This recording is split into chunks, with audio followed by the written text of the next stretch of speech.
Hey there! Welcome to Motorcycles and Misfits, coming to you from the Recycle Garage in sunny Santa Cruz, California. That was a lie. It's not sunny.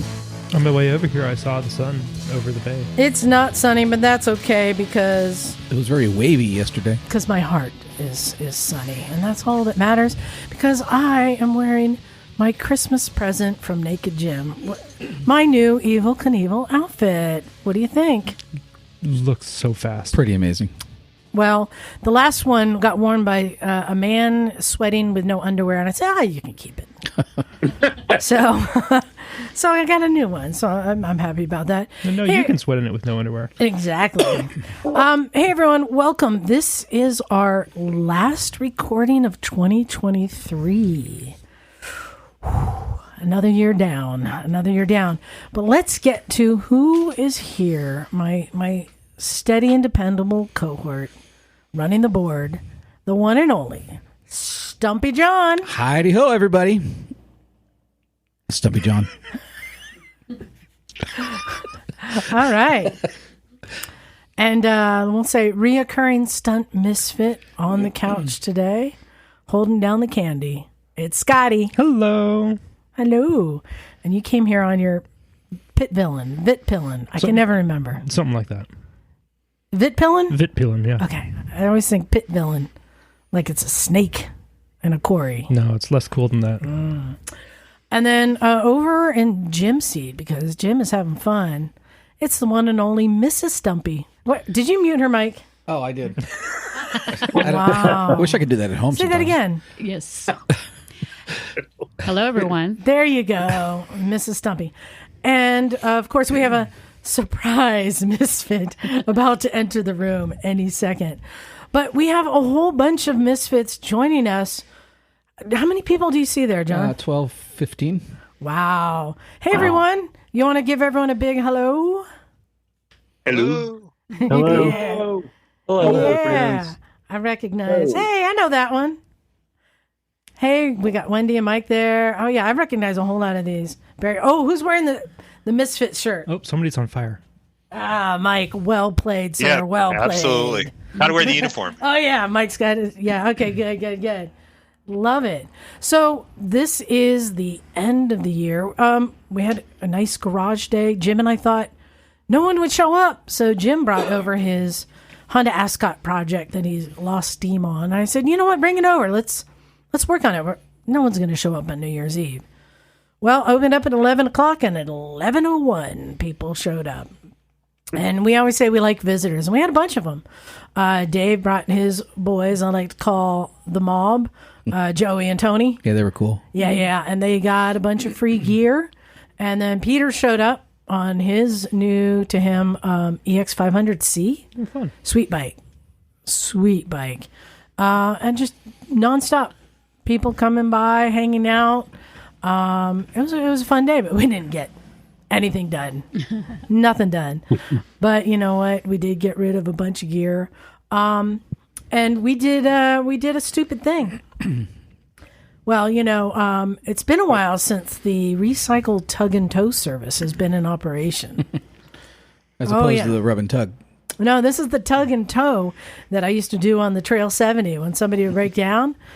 It's amazing how much a Trail 70 can tow. Oh. And I would tow people home. Well, Jim had the Ascot 500 engine out, just a, rolling chassis. I'm like, I'll come get you on the Amigo, which wouldn't start this morning. That's crazy. So instead, I took the little electric scooter, the little electric scooty scoot that can barely get me up a hill. But for somehow that little thing chugged both of us home. It was pretty. It's like bad ideas with Jim and Liza. It's pretty flat between there and here. Yeah, it is pretty flat. Yeah, but there was a railroad crossing. But yeah, and you made it. We got it down. Had a fun time. But I have a declaration to make, and this is going back. We didn't record last weekend. We actually took Christmas off. I was in England, hanging out with Haley Bell and enjoying the British traditions of wearing silly hats and small explosives at the dinner table and reading dad jokes. And it was a lot of fun. But I realized, actually, we had a listener who emailed in. We were talking on our last episode, we were talking about smart helmets. Right. Yeah, I got the Quinn not so smart helmet here. And we were talking about what we want in a helmet. Both Jim and I said, I really just want a helmet that I can like talk into and say like, show me directions to In-N-Out Burger or put on the Eagles or call Jim. And Jim's like, yeah, that's all I want. I just want simple. I want to be able to just talk and things happen. And a listener emailed us and said, well, I have an iPhone and a Cardo on my helmet, and I'm able to do that. And it was one of those things where I thought about it, and I said, I'm not sure I ever tried. So I put my helmet on, hooked it up to my phone. I'm like, play a Pandora. And Jonas Brothers came up. I'm like, give me directions to In-N-Out. Google Maps came up. I'm like, call Jim. Ring, ring. Oh, Jim, we are idiots. I'm calling from my helmet. And he's like, holy shit, we're idiots. So it turns out we have smart helmets. It's already been realized. Turns out we've had smart helmets all along. And boy, that was an embarrassment. Just the contents that needed smartening. Yeah. Everybody. But I realized I don't ever really I don't like, hey Siri, play this, or hey, do that. So I'm not used to just doing the commands. Neither is Jim. So yeah, that was a fun one. So we have the smart helmets of our dreams. Wow. Has everyone else figured that out? Does everyone else already know that's how the communication systems work? Somebody's giving a thumbs up. Yeah. Mike, what do you think? He's like, yeah, you're an idiot. Yeah, I in knew. his But defense, he told me to tell you that, and I forgot. I'm guessing a lot of people were shouting back at their speakers, like, you're idiots. So yeah, so there is that. Here's an update. I haven't talked to you, John. Well, I needed Emma in the room. She'll be here soon, but I think I've come to a decision. About? Yeah, so we were talking about giving a bike away next year. Yeah. And what kind of bike and how do we give it away? And I was asking for input from everyone. I think I've narrowed it down. Oh, yeah? Because I thought of a bike that would be good for a new rider because it's small displacement, but also would be good for somebody with a lot of bikes because it is a vintage collectible bike. And I already own it. The Kawasaki? The KZ400. Yes. Yeah. That's a good one. KZ400 that I have, that is a complete stock bike. That, here's what I thought, and I want to get feedback from y'all here. What I was thinking is, if we give it the recycled treatment and with Emma's tutelage, polish things up and refresh and do like her level of kind of restoration, because it's already a running bike, but to make it a more valuable running bike, that and then do a giveaway, because it would suit anybody really. I think that would be a good bike also. And I don't know if everybody knows why I have that KZ400 and why it's relevant to the Recycle Garage. Are you familiar with this, John? I am, yeah. I'm not. So when I was 22 years old, moved to Boston, all I could afford was a motorcycle. I got this KZ400 that was in somebody's backyard for a few $100, but I didn't have enough money to like do all the work to fix it up. And I met this guy at a bar, as you do in Boston, and he said, well, I'll help you out. Just come on over to my house. And he would like show me how to do things. And he taught me how to do all the basic things, how to clean the carbs, how to change the oil, how to replace the chain. And he just took the time to help me out on weekends. And I was so appreciative, because that was my only transportation year round in Boston. and he enabled me to have transportation. And so that was always so important to me.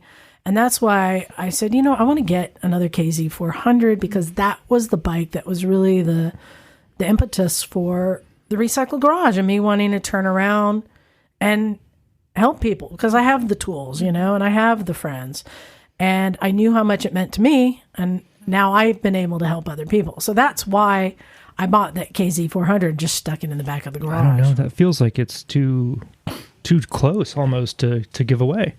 It's not the original one. Yeah. But it's another one. And I was like, I just wanted just to have one again, just as a reminder of why I started all this, because of the kindness of one guy. So I think it's even more fitting to give it away. Yeah. Okay. What do you guys think? KZ400? Would anyone? Yeah, I'm getting some thumbs up. It's a super rad bike. It's pretty rad. You think? Yeah, I do. Rad? I'm not sure about rad. I think it's neat. It's great. I used to have one actually. Somebody gave me one when I was a teenager, and I went away to school, and I gave it to my uncle to hold, and I came back, and I'm like, hey, I'm going to get my bike, and they're like, no, we feel really bad about you riding. We're just not going to give it back to you. I'm like, great. So, I was very upset about that. Well, and I didn't tell you the rest of the story, the significance of the KZ400. So I had that bike, and it got run over by somebody. Okay. Hey! It was parked, and a car ran over it. Oh. Yeah, they literally had to get a wrecker to lift the car to drag the bike out, and pretty much totaled it. And I was like, bummer. So are we thinking leaving it stock, or are we going to do a little customization? Well, let me finish my story. All right, go ahead. So then I had no transportation, and then somebody said, hey, there's a bike abandoned in the back of my apartment complex if you want it. And it was another KZ400. Oh, wow. So I just transferred the title. You just transfer the VIN. The VIN. Yeah. There you go. To that bike. Dremel the VIN into the new. So it was like, wow, again, for somebody who had no transportation. So anyway, that is the story of the KZ400. There is a question I want to pose to the group. And to everyone here in this room, even you, Mrs. Stumpy. Okay. Because this is the type of thing to ask, because everyone's planning for 2024, right? Mm-hmm. Planning trips, stuff like that. I'm making, this is not a commitment, but I feel confident that I will not buy another bike in 2024. I feel like I've got a really good selection right now, that I don't need anything. But everyone's always thinking about, what will that next bike be? Oh, of course. I don't know. I don't know if you And can I make it. You wanna can't know- make it a year. I don't think you can make it a year. I want to know. We'll start in the room, and then we'll go to people in the Zoom. I want to know what everyone's next bike will be. Mm-hmm. Does anyone have one ready? Yep. I do. You do? What do you got? What do you got? I will do. Yeah. Go ahead, Go ahead. Scotty. I have had a bug up my ass for a while now, and it's come up here that I really think it would be a fun, air quotes, fun thing to do an iron butt on something with 50 cc's of displacement. So Okay, hold on. I know somebody who's there's a couple people here Yeah, who are probably I know there's a laughing couple- at you right now. Oh, I Wait. know it's stupid. Hold on. How many iron butters are in the room right now? I know of at least two. 1, 2, counting 1, 3. Yeah, three. Yeah. Yeah. So, Chris and Wendy, has anyone done an iron butt on a 50cc bike? I want to say yes, Wendy. Do you agree? I don't remember who it was, but Yeah, there was a dude not that long ago, just like pre-pandemic, that did it in Arizona, and he had a chase truck behind him with like a sign that said "slow moped" or whatever. Yeah. But Yeah. he did it. The smallest I've done it was 100 cc's, 103 cc's Chinese bike, but definitely they've been smaller. Yeah. It's been done before. It's not the groundbreaking thing, but I've got my mind set on an Aprilia RS50. Oh. You know, there's one of those MB50s on Facebook right now. I found an RS50 for sale. Oh, you did? Not too far away. I Oh. just need to get rid of the SV650 first. So your next bike will be a 50cc. Oh, It's a I know, two-stroke. I know what bike. Someone help me. There's a Yamaha 2-stroke cruiser. Does this ring a bell to anyone? That sounds big. No, it's not. We found one at Vintage Days one year. It is a cruiser seat. It looks like I think it's like a Virago 50cc 2-stroke. I kid you not. It is one of the ugliest bikes I've ever seen. The RS50 is attractive to me. Yes, Because but it may looks like not a be weird little sport comfortable bike. for 24 hours. Nothing's comfortable. After Scotty doesn't 24 care about hours. that. Okay, fair enough. I think it'd be fun to do. Wendy, Chris, you think Scotty can do it? I don't want to hear yeah, no. yeah. That would be yes. Sure. Okay, all right. What's Me? yours?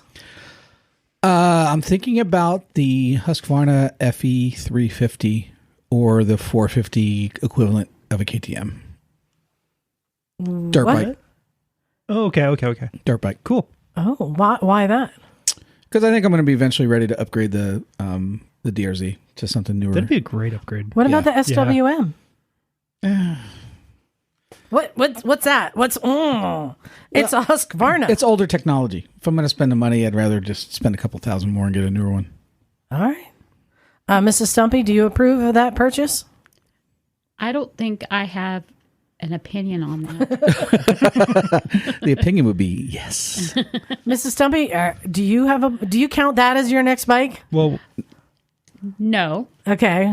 Well, my next bike is going to be our Harley, the Sportster. She wants my dad's Sportster. the one that's in Florida. Yeah. Yes, that's what I want. All right. Yeah. Well, let's start. So John, can you start calling names? Big Ben was first. Hello. Hey, Hey. Ben, what do you think your next bike will be? It's going to be that new Suzuki GSX Oh, 1000. that retro, right? No, the GS kind of like Jim's, but it's on Oh. taller, Cool. upright. Right on. GSX. Wait, 11? Is that what? That's the 1000. It's just like Jim's GT, but it's on taller suspension. Oh. Mm. Oh. It just Sick Jixer, dude. Sick. jigs, dude. Jocko, you were up next. What's your bike? Oh, I've got road bikes. We got street race bikes. Yeah, you do. So I'm finally pulling the plug on a dirt bike. We've got a kiddo now, so we won't be able to do a full season racing anyway. So we gotta get on dirt a bit. So it's actually not one bike. It's gonna be two 250 dirt bikes, so we can both get on dirt a bit Cool. over the weekends. Fabulous. Good for you. All right. And hey, good to see you again. It's been a while. Yeah, it's been she's now 7 months, so Wow. that's the delay right there. Yeah.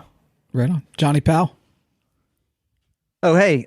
So I have a deposit on the new Triumph Scrambler 400X. Oh, right on. Very cool. And it's a smaller bike. It's kind of similar to what I kind of already have with my DR 650, but it's modern, and something about little single cylinder bikes just kind of fascinates me. And anyway, so supposedly it's going to be arriving in the next week or two.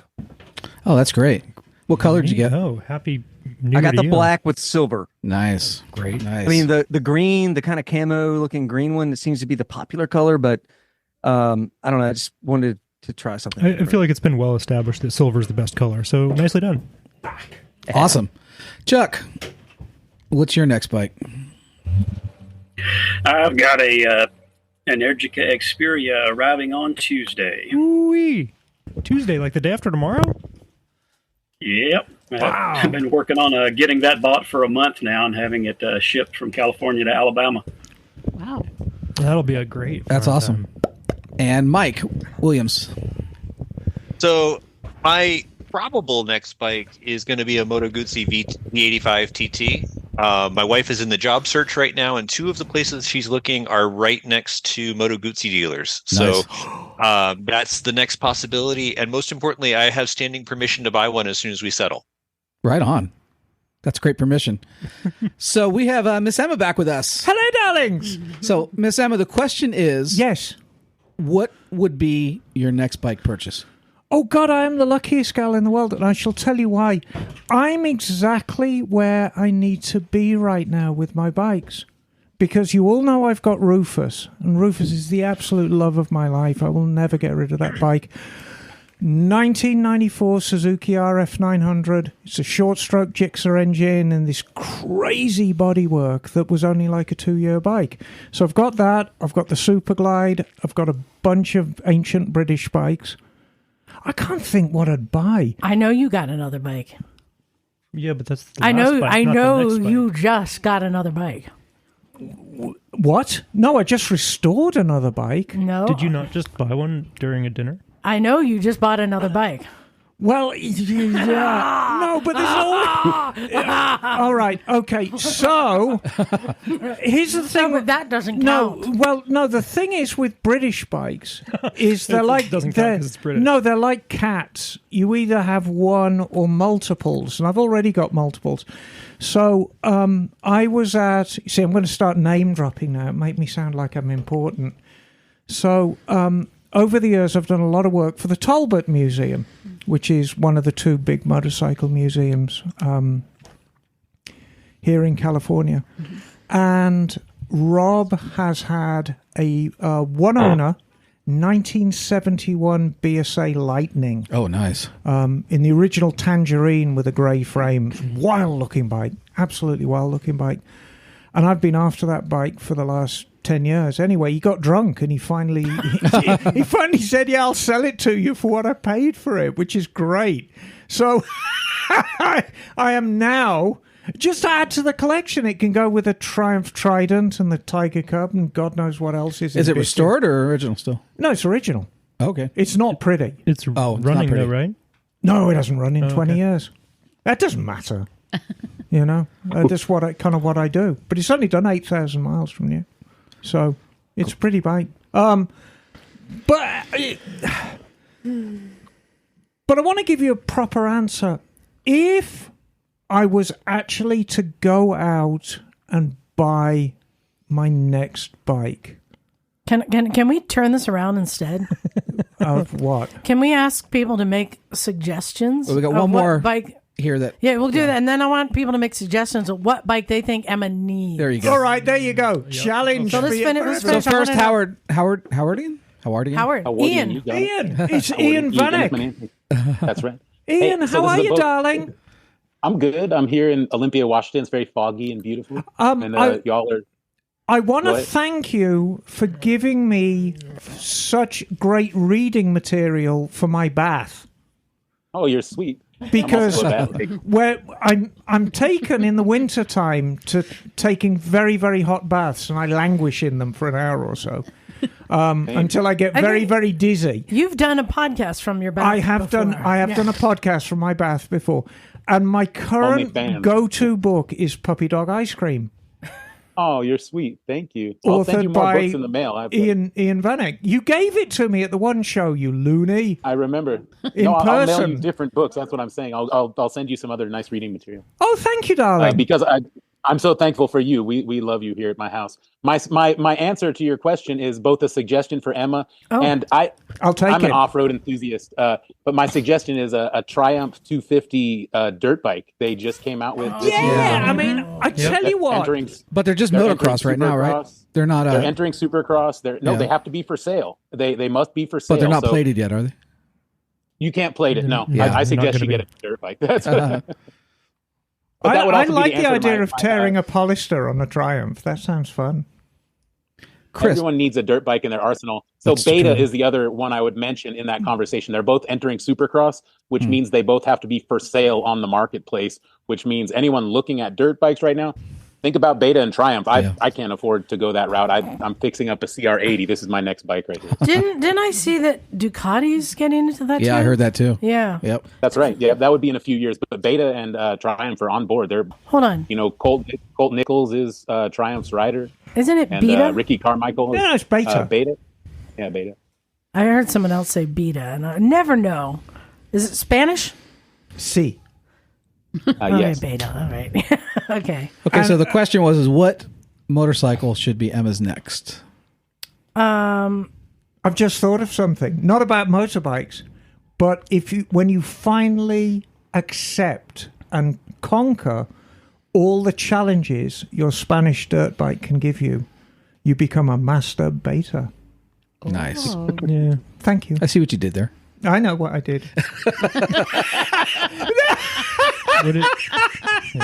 Well, it starts out you're on a beta trainer. That's what the Yeah. initial bike is. Well, no, that's You're how you beta start. trainer. You start as a beta Right. trainer.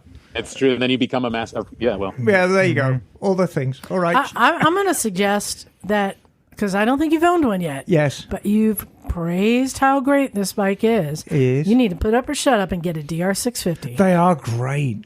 I've got one in the workshop right now, which is eating its top end. They do quite often. I've ridden them across the country a few times, and they burn up their CDI boxes. So Yeah, just they make sure- burn up a lot of things, but single-cylinder bikes kind of do that.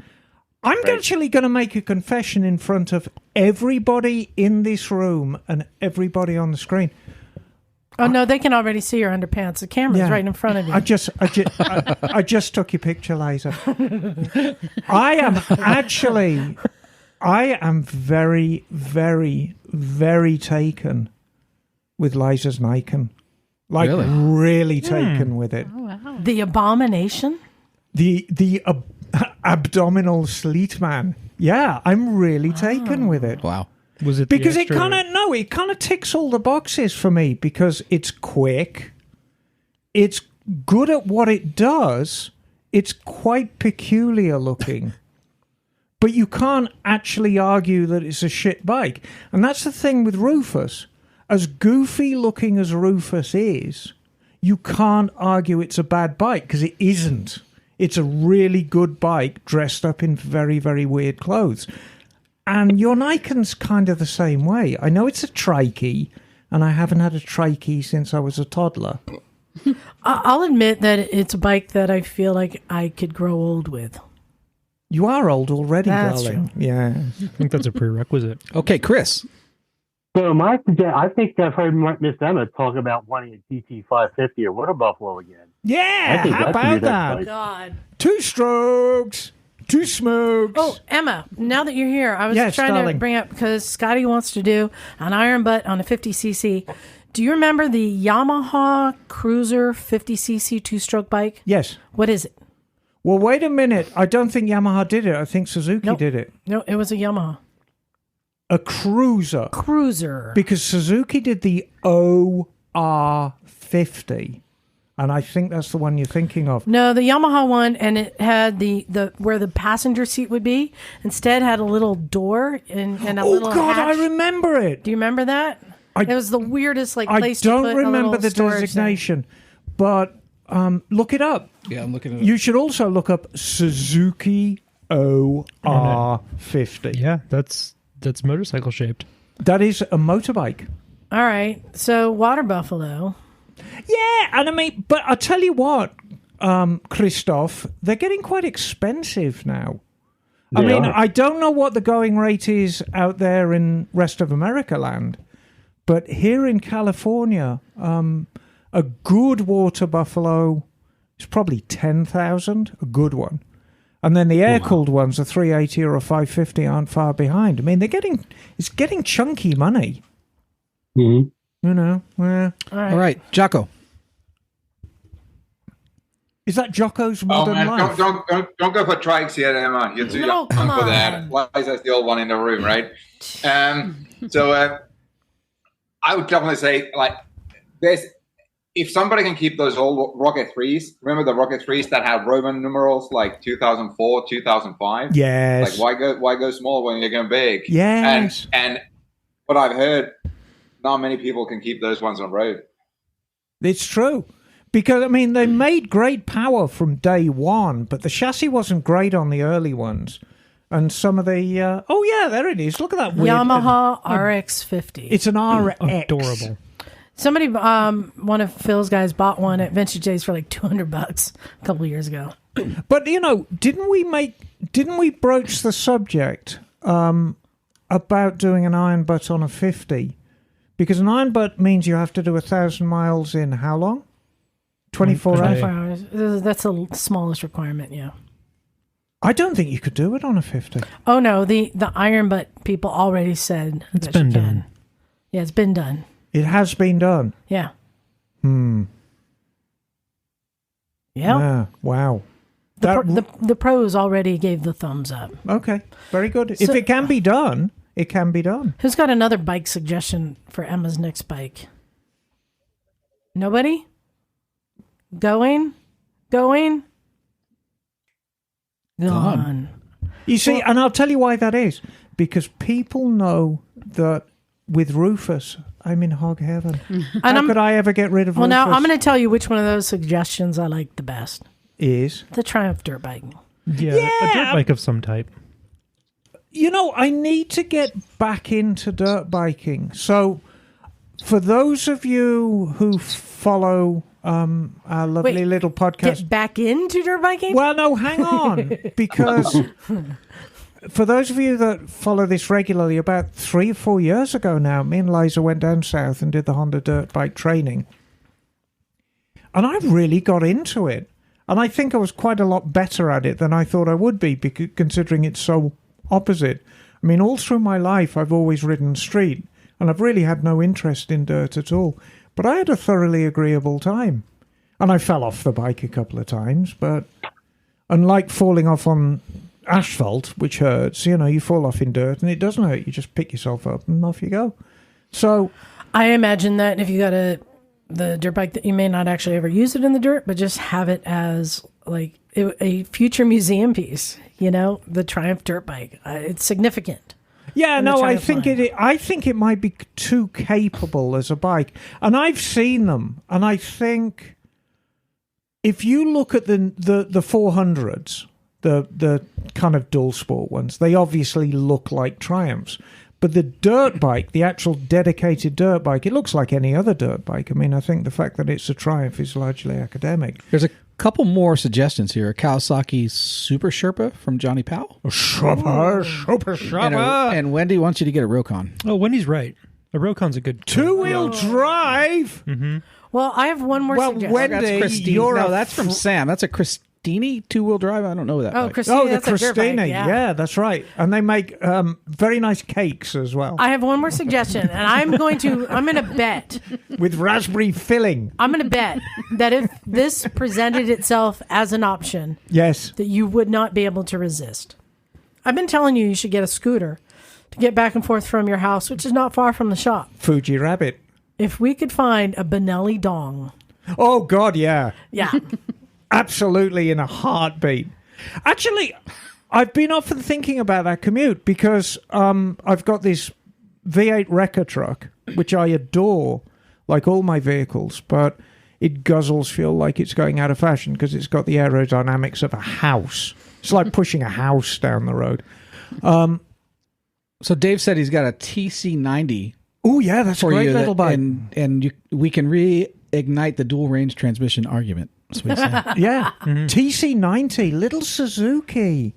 Well, originally, the little dirt bike dual sport Suzukis were the TCs, which happened to also be a cartoon cat. I could actually see if you were to come out dirt biking with us, doing it on a vintage, like an Elsinore or something. Vintage. I think that would Elsinore be a good. would be great. I think it would be a good match for you. Yeah, I think it's something to think about. It'd be so much fun. Well, and something that you could ride in heels. Yes. There you go. So Chuck is asking if you're ready for an electric bike yet. No. No. And, God, I'm going to break a lot of hearts right now. I don't get it. Oh, I don't get it. A Stark electric and bike. I want to get it. I want to get it so bad because it's the way things are going. But all I can do is just speak personally. And to me, an electric bike is an appliance. It's a method of getting from A to B, and that's kind of not why I ride motorbikes. Well, and Dave confirmed that you don't have any underwear on. A what? Dave confirmed that you don't have underwear on. Yes, exactly. Hey, Dave. Emma, I just took your picture. before I go into the next question, we had some. He said, some "Hey, great- hot stuff." We had some great listeners come by today, but listener Dave dropped that off for you. Oh, fantastic. Assorted chocolate. And he said, I know she likes to eat on the show. I do. Here's something to put in her mouth. I'm gonna break them open right now, and I'm gonna eat the crunchiest one I can I find. apologize in advance to everyone here. I'm sorry. I'm going to select because I have this large box of chocolates from C's Candy, and I'm going to select the noisiest one and then share it with the others. So I want to keep this kind of question going. This is kind of fun to hear what bites people are looking for. And the next question I have, and this time we'll start with everyone in Zoom. I want to hear what destinations people are looking forward to. If people are planning trips. Like I am planning to get anywhere far away from Emma that I can go. That is my goal. So, Chris, where do you want to go? So I want to do something outside of the U.S. I was really intrigued at it. AMA Vintage Days, sitting with Wendy, looking at the trips they host. So I'm hoping to do one of those trips or possibly one of the Misfits trips. Come to Pakistan with me, Chris. Come on, buddy. I'm tempted. So I can't make a decision until March when I get my bonus and get my play money. Hold on, Chris, how tall are you? 5'9"-ish. Okay, yeah. That'd be a good fit. He's a stumpy like me. Hopefully I'll lose weight by then, but if not, I'll just lag behind. Chuck, where are you going this year? Chuck Burgess? Yeah, he's coming. There you go, buddy. Is that me? Yep. That's you, Chuck. Looking forward to You're up, Chuck. Electrics at the Tail of the Dragon in this May again, 5th year now. All right. Oh, is it still a shit show? At Tail of the Dragon? On the weekends during the summer, yes, very much so. During the week, the meetup we have up there usually runs weekend to weekend, so the weekdays are the nicer days to be riding up there. My memories of doing the Tail of the Dragon, Emma, the loudest candy. My word. Is that really one of the highlights that people don't talk about is it's not the road so much as the end of the day destinations and all the other people gathering there and people coming together and sharing stories and meeting other bikers and that kind of thing. Sounds good. Like there's so many, there's like biker campgrounds and everything. And just that kind of whole gathering, that to me is a lot of fun there. All right, Dwayne. Yeah, and there's lots of other roads around there too. Yeah. Okay, Dwayne. Texas Hill Country and Big Bend National Park. Oh, nice. Very fun. Wait, what was the first one? Texas Hill Country area. Yeah, that's beautiful out there. Is it flat? It's hilly. It's hill country. Come on. What? Texas? They have a hill? It's pretty flat. Okay. Except for the hilly part. It's rolling. It's a rolling sort of flatness. I live in Illinois. It's hilly. Just watch out. I remember riding through Texas years ago, and it was really warm, and I was wearing just a little halfy helmet. Like, it just, it feels nice. Sun's going down. You're looking at the sunset. Everything's great. And then, pow, a beetle to the forehead. Oh, I thought I'd nasty. been shot. They do have some quite large bugs. They there. got large bugs. So, yeah, wear the mask. So the face Johnny mask. Powell says he's going to the Dolomites with you this year. Johnny Oh. Powell! Make yourself known right now, Johnny Powell. There you go. Yeah, nice job. We're going to have a lot of fun on the Dolomites. Yes. Okay, I'm really interested in this. excited. Wendy, where are you going this year? Oh yeah. I know where she's going. Yeah, you got to unmute. There you go. Sorry, Mike started poking stuff. So in 2 weeks, I'm going to France. I'm super stoked about that. Zut alors! Wait. Are you going for the off-road training?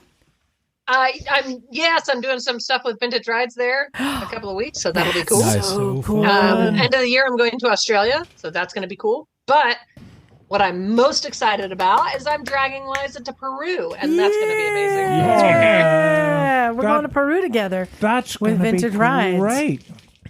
Yep. I know. I am super stoked about that. That's going to be an awesome adventure. Yeah, so thanks for dragging me along. This is the first time I've been dragged along rather than me dragging. But hopefully, fingers crossed, I might be dragging her along end of the year too. We'll find out. We'll find out. Yep, trying to make it work. Exactly. So many adventures, so little time. Anything to get rid of her. So, Wendy, I'm going to give you a Miss Emma top tip.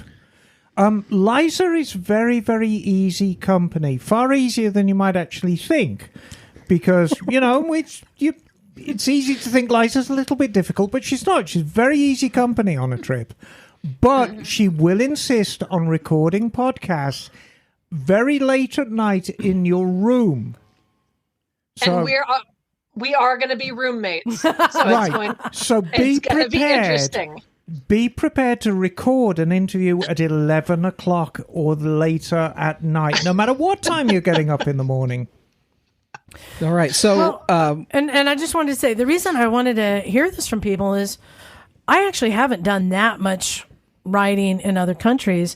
It didn't seem to be that affordable of an option until now. Right. Discovering all these outfits, but even like Kat making these trips affordable, and Vintage Rides, which have these very affordable trips all over the world, and our Pakistan trips. And so now I'm kind of like, wait a minute, this isn't just for like rich people who want to go ride a GS through Africa with Charlie Borman, So that's why I want to hear where other people are going. But this is the greatest thing about motorcycling. If people actually tap into this, we've got this amazing network of people. And we have the thing that binds us together is this love of motorcycles. And we don't care what you do for a living, and we don't care where you live. We don't care how much money you've got. None of that matters. What matters is you love bikes. And everybody's doing these different things. So now, going to Pakistan, going to Italy, going to Germany, going to Peru suddenly becomes something that's affordable because it's within our network and we know people who are doing it. All you got to do is just tap into it. I think it's just the greatest thing. Okay, a few more. So Guy Alexander says he's going to Castles and Curves with Emma. Guy in the heist. Everybody should go with Emma anywhere she wants to go. I have some advice for people going on the trip with Emma. Come on. I'm not going to say why. Let it but all I'm out. just going to say bring extra underwear. I think that's sound advice. It's never bad advice. Bring extra underwear. All right, Shots, where are you going to go next year? I've got 2 BDRs, the Idaho and the Oregon one. Oh, nice. And then North Rim of the Grand Canyon. All right. Oh, cool. Pretty much off-road, all 3 of them. Right. Yeah. That's What great. what Good bike are you times. using on the BDRs? What's that? What bike are you using on the BDRs? I'm on the Idaho one, I've got a 1250 GS. For the Oregon one, I've got a DR 650. Interesting. Yeah, I'm excited to learn more about the Northern California one that's coming. They're Can't just wait. just Coming opened. soon. Right. Yeah. Did it open? Did they publish a route yet? I don't. Yeah. Did they publish Not it? Yeah. yet. No, they haven't. I don't think they have yet. It's coming Oh, cool. Coming. very soon. All right, Scott, where are you going to go this year? I'm going to Mid-Ohio. First time. Wait, For the let's first see. time in years, it doesn't conflict with my anniversary. Show so of I'm going hands. to Mid-Ohio. Who else is going to Mid Ohio? Yeah, that's right. Okay, Matt Miller is going to Oh, Matt Miller. Yeah. Southern Utah, Grand Staircase National Monument in March. Where's Matt? Where's You gotta wave so we can see you from here. Matt? There he is. Okay. Hey, Emma. Hey, Matt. Left side right from the top. Hello, Matt. I haven't looked at your bike yet. I'm sorry. I was wondering about that. No, it's on the ramp tomorrow. Awesome. And Scott says don't drink a milkshake before Section 1 of the Oregon BDR. That's probably smart. Top tip. All right, Jocko. Wait. Southern Utah. Southern Utah. Where in Southern Utah? Where are you riding? Grand Staircase, he said. Oh, God, that's going to be pretty. Yeah. Ooh. So we're going to hit all the Bryce Canyon, Zions. Right. And I've never been there before, but my brother-in-law is, we're going to go hit that up in March. That's great. Make sure you go to Smithsonian Butte. Right. Which is on the way to Zion, really. Mhm. I mean, and then I'm blanking, the ghost town. I'll think of it. Yeah, But, also Valley of Fire is really great, and it's close. Yeah, to there that's too. that's on the list. Yeah. Yeah. Jim and I, or who did that? Wasn't Jim? It was Jim. Yeah, whatever. Craig and I did it. Yeah. Cool. Enjoy that. Jocko, where are you going to go next year? You're going to the racetrack.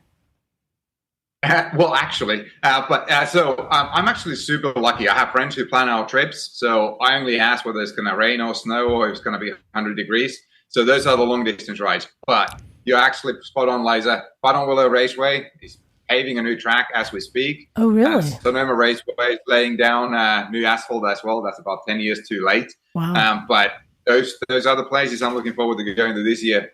In terms of long distance rides, who knows? Like I said, I don't plan those ones. I'm lucky enough that I only need to pack a couple of T-shirts and join other guys. And Laguna Seca just got just got repaved. Hey, here's a side question. It did, but it's not. So it was great for like a month. Yeah.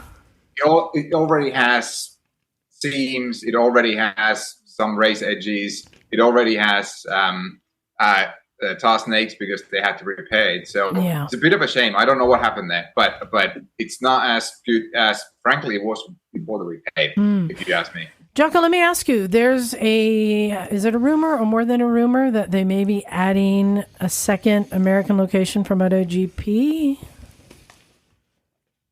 And that it there's may rumors be out about west? which one is going to. So there's rumors which one is going to be. And suddenly everyone's but- repaving. Yeah. So but where are they it's not talking gonna be about right Laguna. now? Yeah. What? It is not going to be Laguna. That's clear. Okay. I don't actually know what tracks they are talking to. There are a couple of really good tracks in the US, amazing tracks, Road America, Road Atlanta, so forth. The problem with most American tracks is the facilities. Like even if the track is amazing, the facilities tend not to be. But a lot of MotoGP insiders have said that there will be 2 American rounds. But then at the same time, people are saying it's unfortunately not going to be Laguna. Laguna is just not safe for those bikes. Those bikes go like 215, 220 miles an hour. Like, can you imagine that It's in a gotta be a Laguna? red track. Can you imagine somebody flying off corkscrew? That's just not going to be on auto bikes. What do you think of like Miller? Isn't that the one in Utah? Yeah, Miller Motorsports outside Your of Salt guess Lake is City. as good as mine. Miller has a little bit of the same problem as well. There's a couple of places that if you run off fast enough, you'll run off back on the track. Yeah. So Johnny Powell's asking about what happened to Indianapolis. He said he attended MotoGP there one time. I didn't. In what decade? What decade, Johnny? Yeah, because it hasn't. I don't remember it being there, but yeah. I don't know. All right. Well, I want to keep going down the line where people are going. What are trips? Because I'm getting more excited about discovering new places now. Who else has got a trip planned? I've got a trip planned that I want to. Go ahead on the online. Yeah, go ahead. Really quickly, I was going to say I plan to go to A1 on January 6th. It's the opening round of Supercross at Anaheim Stadium to see Jet Lawrence and Hayden Deegan and all these great motorcycle riders. I'm very, very excited about. That's a trip that I'll just pepper that in quickly. Right on. And 2008, Johnny says it was at Indianapolis. Really? Yeah. Huh. All right. Anyone else got a I would trip also planned? just quickly just add to the Ridge Motorsports here in Shelton, Washington. I have seen them pumping millions of dollars into their facilities specifically. So we now have Moto America. We've had several rounds there, and you're right, they can't put enough money into their facilities. So they now have these massive garages that the teams can rent and so on and so forth, so that the television cameras can come and on and on. So yeah, it is interesting. Yeah, Scott's asking about the Thermal Club. I don't know where that's at. Anybody know that?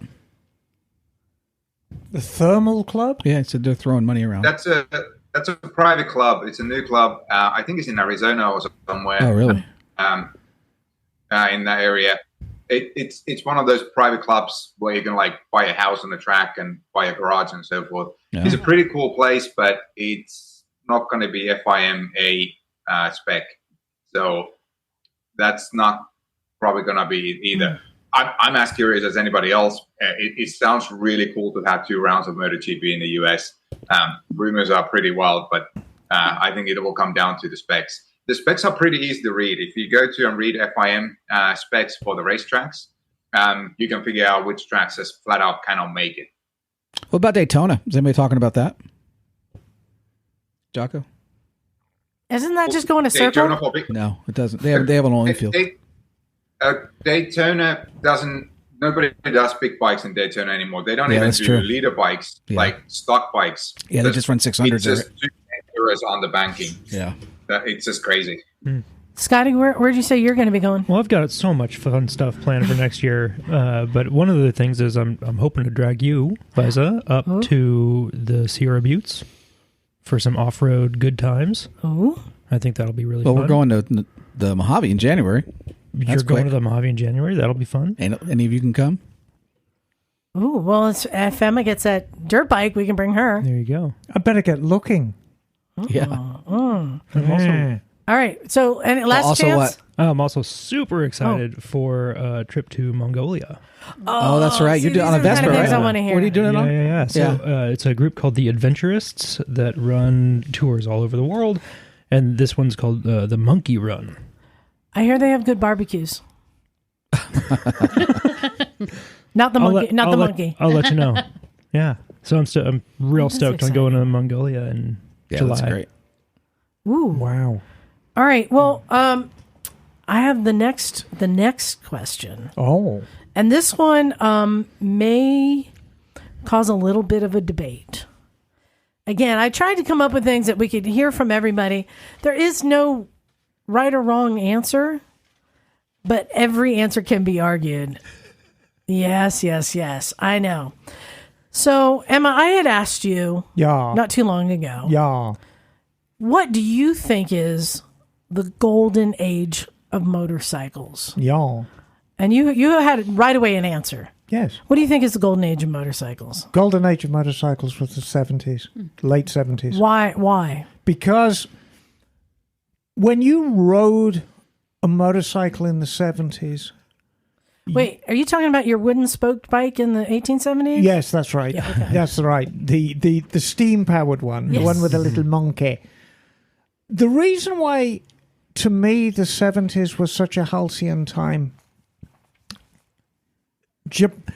Up until 1978, Japan was focused on one thing, was actually making the bikes perform better. After 1978, 79, 80, their goal was to make the rider perform better. And you understand the difference? So everything in the 1970s was toward outright performance. So you're talking about the 10-year period where every bike wanted to kill you. Basically. Yeah. And the insurance companies hadn't got wind of this yet, and the licensing companies hadn't got wind of this yet. So basically, as a wild-eyed 17-year-old, I had a Suzuki GS1000. Yeah. My best friend had a KZ 1300. The guy who started it all off Bullet, he started off on an XS 1100. And so, we overtook him very, very quickly. So he got his nose put out of joint. And he got this marvelous French creation called the Motor Martin KZ 1000, which was basically a Z1000 Kawasaki engine in this French perimeter frame. And we were all like 17, 18 years old.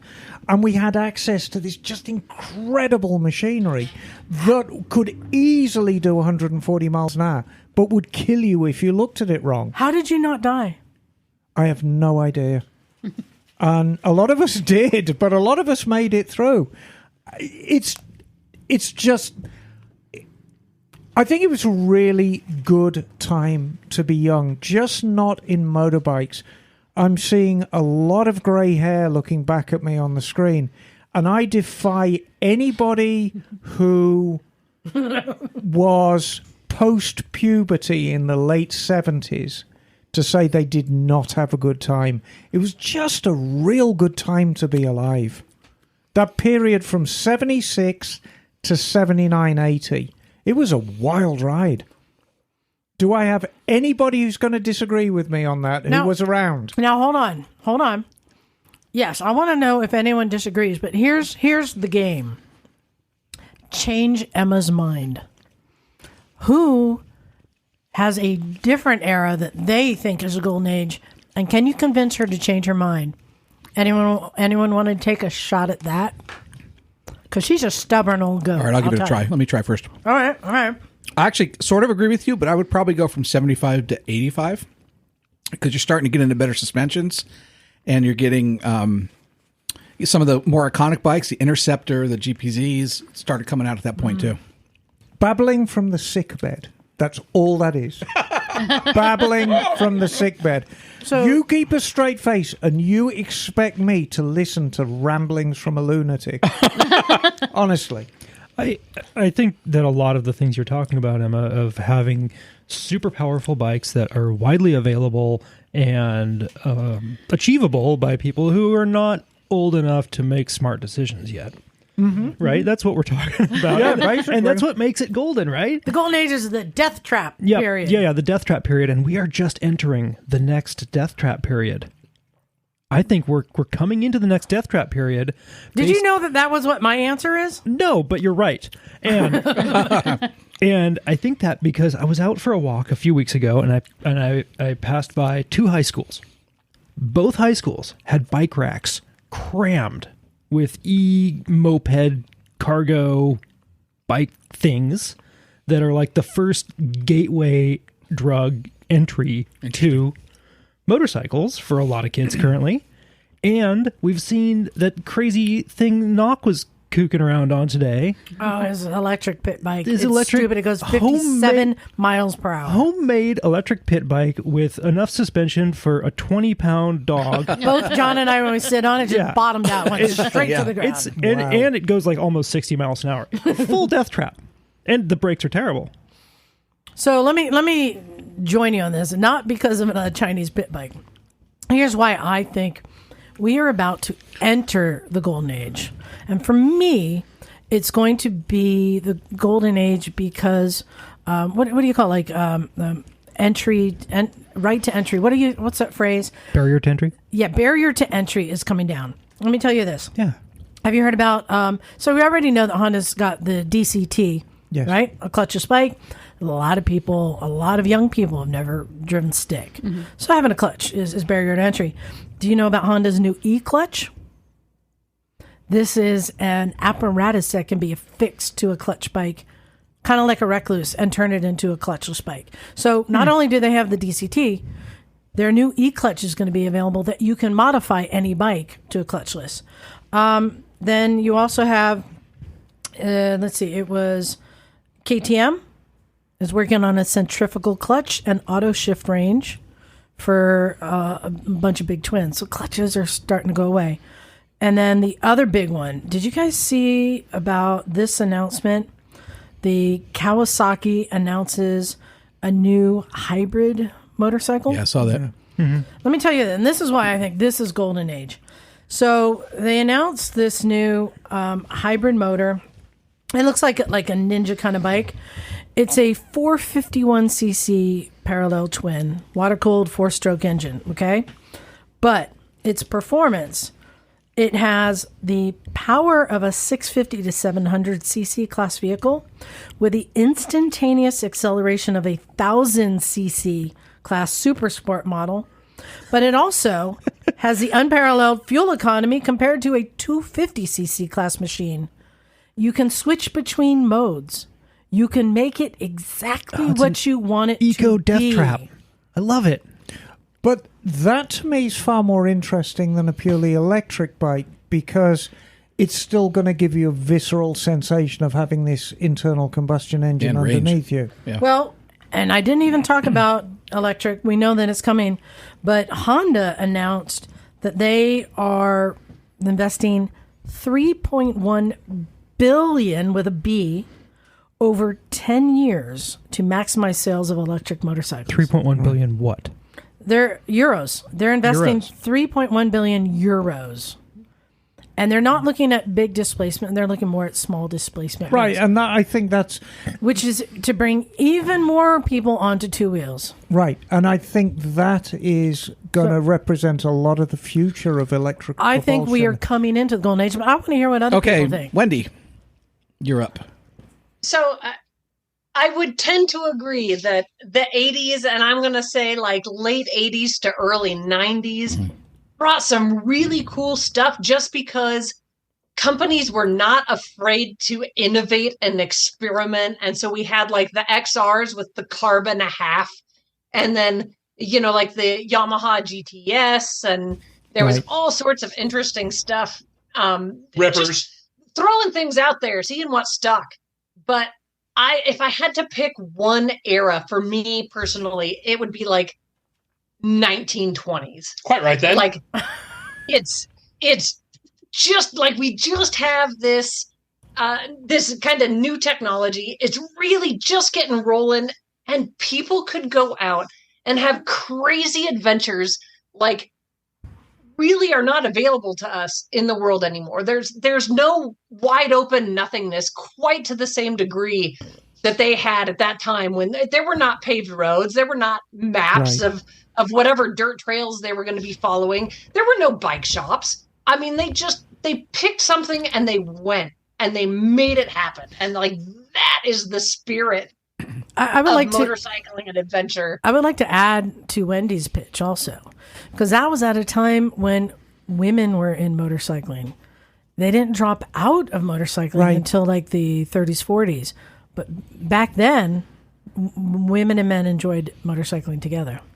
It would have been a very, very interesting time. The only thing that I think socially, I don't think we may have enjoyed as many freedoms as we have now. And travel within the US, as alluring as it would be traveling around the US, I think international travel was something that you had to be a multi-millionaire to do back then. Even my mom, who, she was very much middle class. She certainly wasn't working class. Was always amazed about how much my brother and myself could travel. She always used to refer to us as jet setters, which of course we weren't. We were just normal young people. But the notion of being able to jump on a plane and travel around to other continents really was completely lost on her. And that was just her generation. She grew up in the 1950s. So, but the 20s, that would be a very interesting time, I think. To ride a bike in, it would be very cool, wouldn't it? Yep. All right, who else has Mike got? Williams. Well, I have to a little bit agree with Emma in terms of the 70s, but I enjoyed the 70s bikes in the 90s. Because by that point, they were cheap. Exactly. So everything that you remember new, I remember 20 years old and dirt cheap. And so therefore we could have lots of fun with it. And it was a great entry into this that didn't cost us anything. And I was going to say, isn't that great? But God, let me tell you, there is nothing like saving up your bread and walking into the Suzuki dealer and seeing a spanking new GS1000 and just plopping your money down and riding out on it. It's the most amazing thing. The other thing I have to... Oh, go ahead. No, go ahead.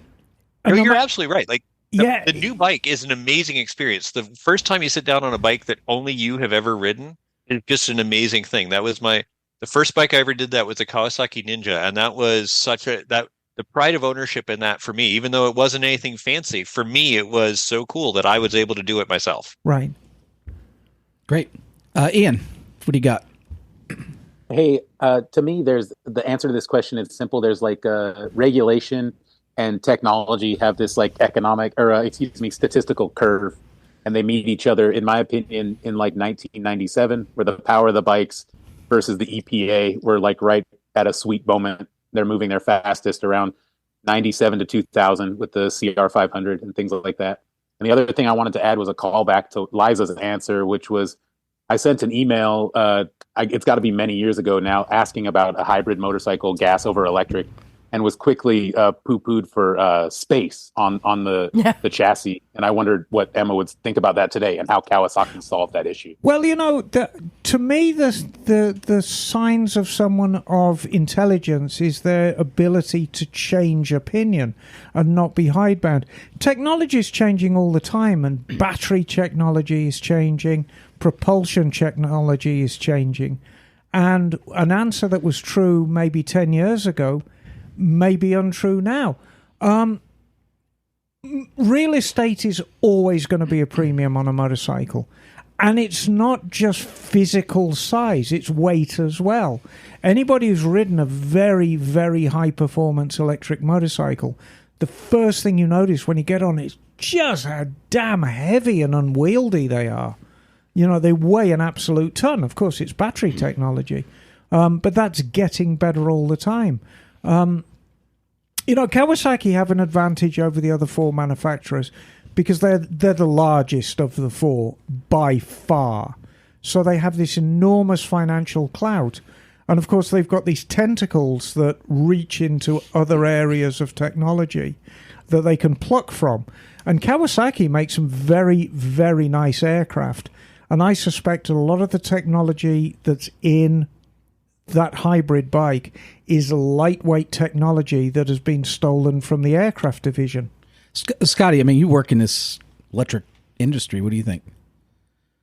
I mean, about the viability of hybrid? Yeah, it was absolutely right. Is that energy density has gotten smaller? So, right? So the same physical, I'll read to you the description. Are more achievable. They're saying using a special adaptation of the classic trellis type frame, the engine and 9 kilowatt max traction motor have been fitted in a compact design with a 48 volt lithium ion battery central to the chassis for optimal weight distribution.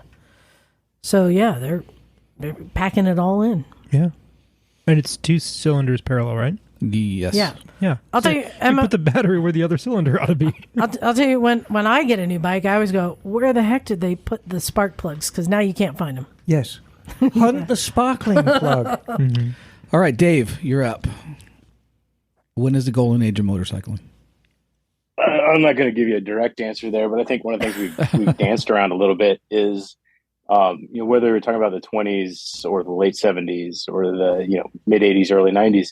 And I think it was Ian said something close to this, that point of the curve of when technology is there, but it's also still workable by the everyman.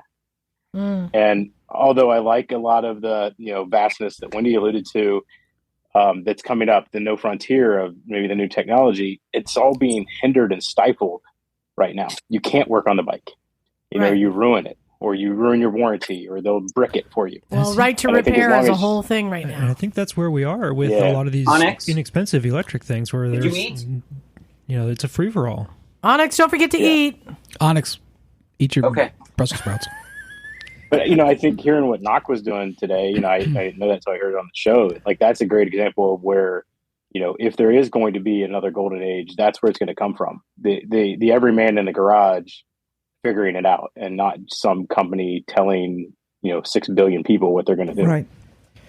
And it's important to recognize as we move on how things change that may not be meaningful for us old fuddy-duddies, but the younger people are just as enthusiastic about it. And if you think about car culture, if you go back to the 60s and 70s, there were a ton of kids plucking 6-cylinder engines out of Mustangs and putting V8s in, taking small blocks out, putting big blocks in. There was this, and every street corner there was a speed shop, and everyone says, well, all that's gone away. And yes, of course, all that's gone away because muscle cars have gone away. But all the kids now, certainly in my neck of the woods in Salinas, which is, a big metropolitan town in Monterey County, all the kids are into small tuner cars, and they're just as enthusiastic about them, and they do just as many modifications. Yeah, they're not putting big block engines in, but they're putting turbos on the size of a house onto a Civic and blowing it up, and then doing it all again next weekend. So the culture has changed. Out real quick. But it's still as enthusiastic as it was, and they love their vehicles just as much as we did back in the day. So let me make another pitch for the future. Yeah. Because I think part of what you're saying, and part of what John was saying for the Golden Age, has a lot to do when the Japanese bikes really became the main bikes at the forefront, right? Mm-hmm. And now we are coming into this Chinese bikes that are getting better and better. And there's a lot of money there investing in making these bikes better and better. Right. And I wonder, is that going to be the next golden era when the Chinese bikes are perfected? And it may be. I mean, if we go back to the 70s, and I'm sure the culture was different in America, but in Britain, if you were at any city bar or pub on a Saturday night, you'd have the British bike crowd. And they were older, and they were mean. And they looked different, and they talked different, and they had BSAs, Triumphs, Nortons, and all these bikes had a bit of age to them. But they were kind of like the cool guys. We didn't get to hang out with them.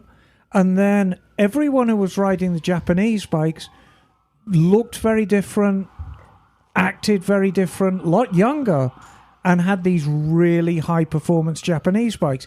Guess what the British guys made of the Japanese bikes? They hated them. I just want to jump in and say, if you're listening to this recording right now, you are not being chased by the police. That is here. Somebody else is being chased by the police. Yes, don't worry about that. And, maybe the derision that we reserve for Chinese bikes now is that same derision that the British bike guys had for the Japanese bikes back in the day. And yes. And there's a lot of money coming in, a lot of investment in these new, I say new companies, but they all seem to be Kuijing.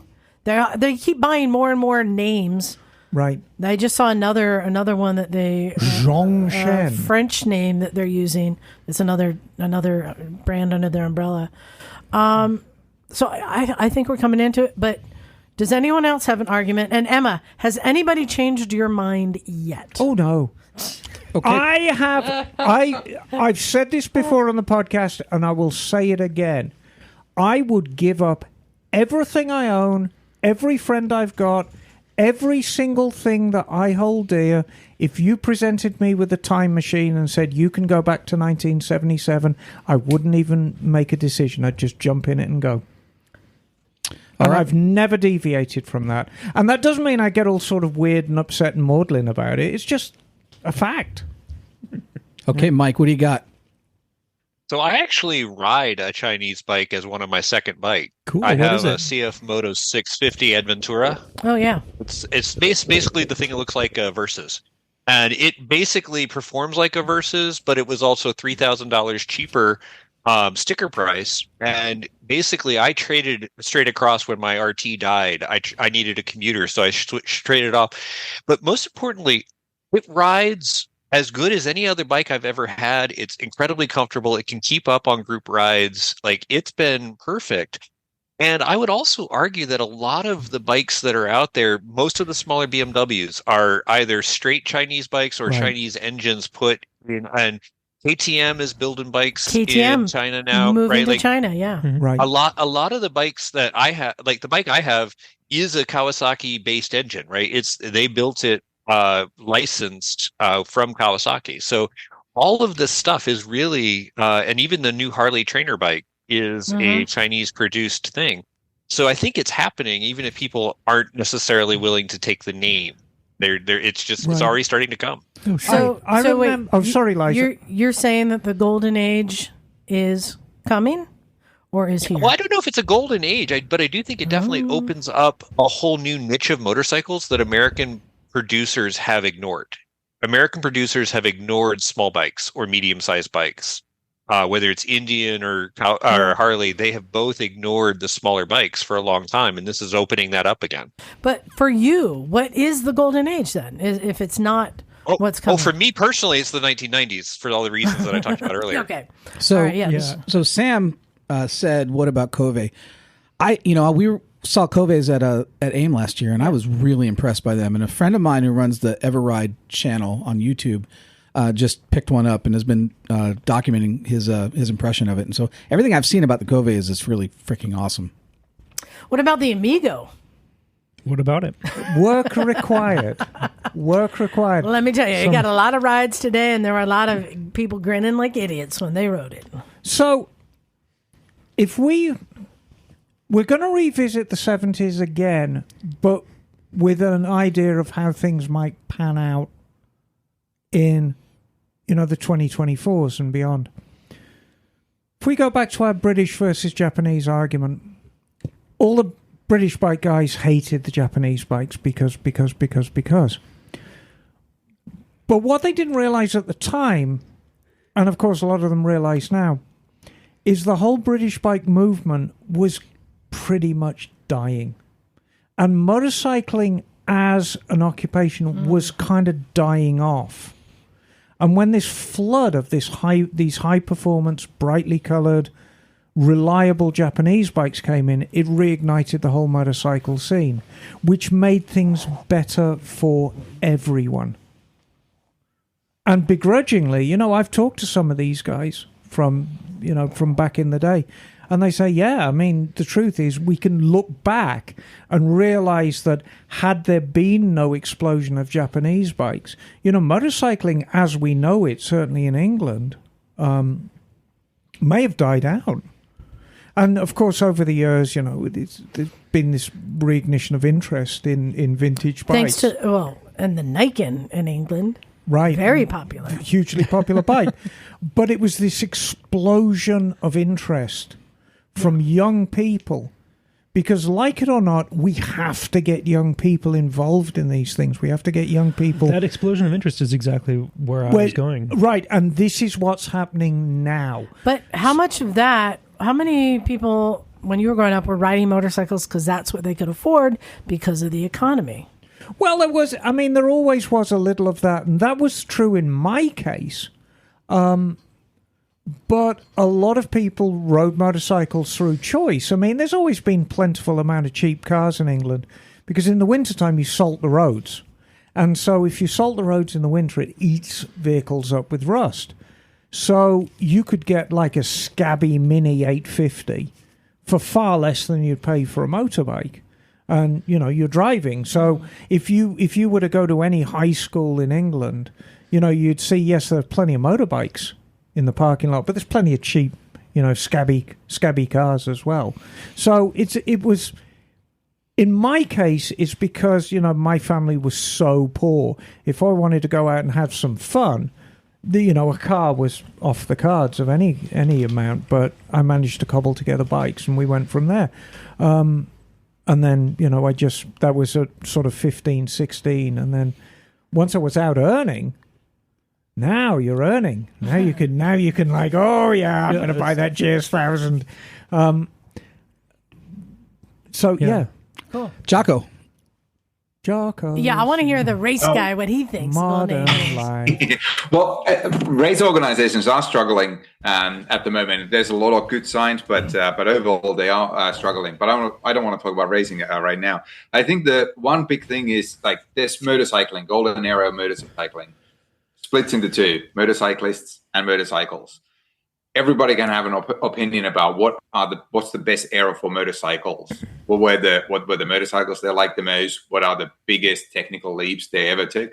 But if we look at motorcyclists, I think Emma is spot on. We need to look at kids. And I think that one of the biggest problems we have today is most parents are not comfortable with their kids taking any level of risk. And I think that's where we are looking at. If we're looking at next big golden era of motorcycling, we need to look at when's the next batch of parents who are fine with their kids taking any level of risk. Because one of the appeals of motorcycling is that there is a level of risk. You don't want it to risk to be too high, but there is a level of risk, and parents are at the moment they are not comfortable with it, or at least not comfortable in the US. Maybe they're comfortable somewhere else. I don't know. I've heard this argument a lot, and I don't know that it I have a counter. To this. What is the fastest interested. growing segment of riders right now? It's women, right? Women. Yeah. Right. And when women ride, they're more likely to have their children ride Yeah, as but there's well. older woman. So it's going to be grandma. But let's delve quickly into parents' fears for their children. How many people, and just give me a show of hands, either walked to school or took the school bus to school? Hands up. I mean, until I got my driver's license? Yeah, virtually everyone. No, I got a car. That doesn't happen these days, which is why you see so many SUVs parked outside the school in the morning. Yeah. Parents are terrified for everything. You know, what if my child gets run over? What if my child gets attacked by somebody?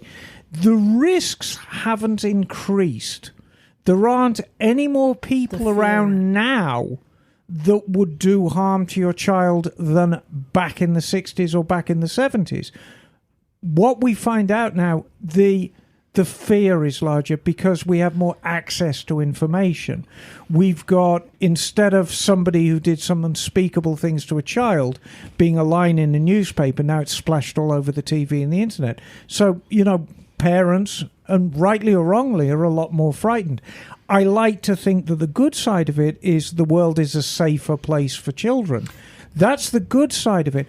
The bad side of it is, if it's too sanitary a place, what kind of children are you going to be raising? It's, you know, Jocko, that is an interesting perspective. I had not thought about that with all these helicopter moms, that there's less people who are going to get into No, I'm absolutely with Jocko on this. But hold on.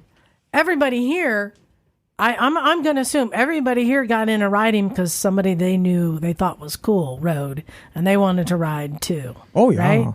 So just by riders being out there, just us being us, we are encouraging. It's funny living here, though. Sure if we're the cool people. Well, when I go to the coast, I go to the coast here. I see a lot of kids surfing, which is dangerous, also. And it just seems like, I guess, maybe regional cultures are different too. I suspect there might be places. Totally. But that's that. Oh, I'm sorry, Scotty. You go. No, I just don't see those fears being borne out in my experience. Watching, picking up my kid from school. There's third graders that are riding to school on ripping little Super 73s. throttle Super 73s, Right. and they're putting like 3 of their friends on it, and it's a freaking hoot, and they're having a great time going terrifying speeds. Oh, hold on. And This it's is fine. we've got a simple way to answer this. Jocko, you have a baby now. How old will that kid be when you put them on a bike? You mean a running bike? I mean, she's already been sitting on a bike multiple times. No, but when will you teach her how to It's not a ride? moving bike. As soon as she gets in some kind of balance. So Okay. I don't know if I'm like, she's going to be on a bike. Yeah. If she doesn't want to be on a bike longer term, that's cool. That's her choice. But she'll definitely get the chance All early right. on.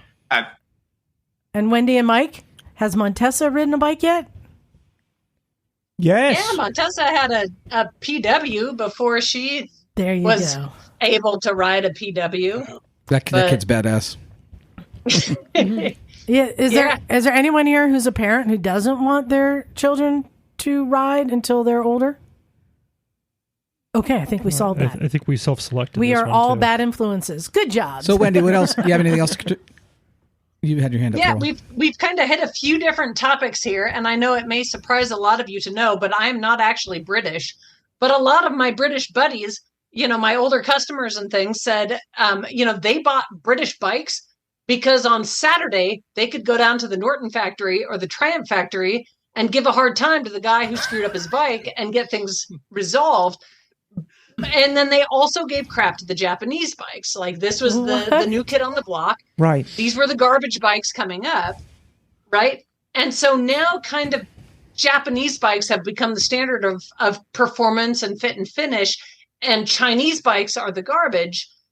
But at the same time, the trajectory of the industry has gone from the cool guys ride the big bikes and the wusses and the girls ride the small bikes to like now the cool kids are riding small bikes again. People are embracing the fact that it's not always fun to wrestle a big bike around, depending on what your goal is. So while we have companies like, Zontes are coming in with their Italian engineered Chinese bikes with 710s positioned to rival the BMWs, while the trajectory of the industry is skewing towards women and skewing towards smaller bikes, I really think we're kind of on the precipice of a big change. That would be good. But yeah, I mean, the culture has definitely changed. I mean, I remember back in the day, it was a race to get the biggest bike possible. And, we all started off on like 250s. I mean, everyone had a 250. And then, everyone seemed literally overnight to be on 750s. 750 is a good sized bike. I mean, you can hurt yourself plenty good on a 750. But when we saw that first XS 1100, it's like, oh, God. It's like hog heaven. And so now, everyone it was a race to get the biggest bike possible. And when the KZ13 came out in 79, it was game over. You know, it's interesting. When I moved here like 20-something years ago, I had in the moving truck with me a BMW R1150 RT. Yes. A GPZ 1100. We call them GPZs. And a Roadstar 1600. Yeah. Those were all just my standard bikes. I don't have a single bike over 1,000 cc's right now. Right. And I need to do a bit of growing up. I still like physically large bikes. I feel very, very at home on big bikes. Okay, Ian.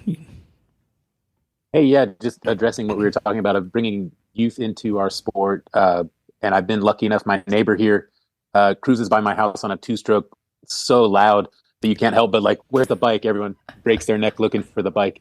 But he cruises by with his 10-year-old son. And the second or third time I just flagged him down. And they're figuring, oh, here we go. This guy is going to yell at me for the two-stroke. And I was like, hey, man, come check out my two-stroke. Let's talk. So fast forward, I've been on some trail rides with this my neighbor and his 10-year-old. And every hill climb is we've conquered it. You have so much fun. You cheer them on. And it makes you remember why we got into motorcycling. Right. So to get past the golden era or any of the brands that I've ridden Harley, I've ridden Honda. I love Japanese. I love whatever it takes. But it gets you back to that place of like, oh, right. We're like zooming through the wind with, this is incredible.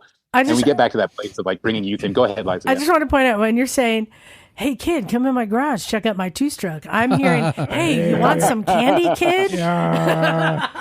First one's free. Well, he's already got a CR. He has a CR80 at his house. His granddad has a CR80. And I was like, look at my CR80. So it's like, it's great to get kids on trails. And it's a sport that I also want to mention a lot of the kids that are in what we call the pack or bike life in inner city on dirt bikes. Right. That's an amazing thing to me because you're teaching kids about engineering and mechanics and aspirated gasoline versus guns and violence and gangs, which dirt bikes are doing great things for kids in America right now. And we really need to encourage that in our curriculum. Agreed. I think there should be a sport for these kids doing wheelies and stunts on their dirt bikes. Oh, yeah. That's The 12 o'clock boys have to do a lot of maintenance. And I just 100%. and running simultaneously. Yeah. I just wanted to point out, I've talked about how these e-bikes like the Super 73s are really cool, and there are a lot of kids are on them, but they're pains in the asses whipping down the road faster than everyone. And now Knock has joined them because his little pit bike is not plated, and he just whips around in at 50 miles an hour on sidewalks and bike lanes. At 50 miles an hour. He's now one of those little asshole kids. Are you on the cusp? Are you on the cusp of like, lawn. Get off my lawn, you little asshole?